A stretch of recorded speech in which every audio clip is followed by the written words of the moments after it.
ચાલો એક એવી જગ્યાની વાત કરીએ જ્યાં પ્રાચીન સૂર્યપૂજા અને આધુનિક સૌર ઊર્જાનો સંગમ થાય છે. આ ખાલી મંદિર નથી, પણ એક સ્થાપત્યનો અજાયબી છે અને એનું એક મોટું રહસ્ય પણ છે. આપણે લગભગ 1000 વર્ષ જૂની ઇજનેરી અને શ્રદ્ધાનો અદ્ભુત નમૂનો જોઈ રહ્યા છીએ.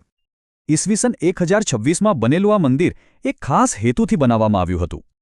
અને એની ખાસ વાત એ છે કે વર્ષમાં 2 વાર સૂર્ય સાથે એનો સીધો સંબંધ જોડાય છે. આ પ્રકાશનું કિરણ સીધું મંદિરના ગર્ભગૃહને રોશન કરે છે. પ્રાચીન વિજ્ઞાનનો કેવો અદ્ભુત નમૂનો! આ આખું મંદિર સંકુલ 3 મુખ્ય અદ્ભુત ભાગોમાં બનેલું છે. પણ સવાલ એ છે કે આ મંદિર માટે આ જ જગ્યા કેમ પસંદ કરાઈ? એની પાછળ એક દંતકથા છે. પ્રાચીન કથાઓ પ્રમાણે આ જગ્યા ખૂબ જ આધ્યાત્મિક શક્તિ ધરાવે છે.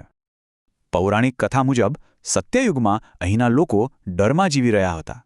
ત્યારે દૈવી શક્તિએ એક શક્તિશાળી રક્ષક મૂઢેશ્વરી માતા તરીકે અવતાર લીધો. એમની જીત પછી આ વિસ્તારને એના દૈવી ઉદ્ધારકના માનમાં મોઢેરા નામ આપવામાં આવ્યું. તો ચાલો જોઈએ કે આ પ્રાચીન કથાને આજે કઈ રીતે જીવંત રાખવામાં આવી છે. આ ઉત્સવ એટલે સંસ્કૃતિ, ભક્તિ અને ઇતિહાસનો ત્રિવેણી સંગમ. આ એક મોટો મેળાવડો છે જે સંગીત, નૃત્ય અને ઊંડી શ્રદ્ધાથી ભરેલો હોય છે.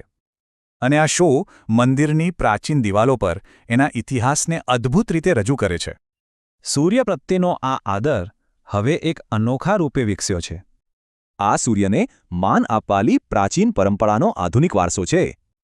આ ગામ 24 કલાક 7 દિવસ સ્વચ્છ સૌર ઊર્જા પર ચાલે છે. આપણા ભૂતકાળને ભવિષ્ય સાથે જોડવા માટે આ એક સશક્ત વિચાર છે.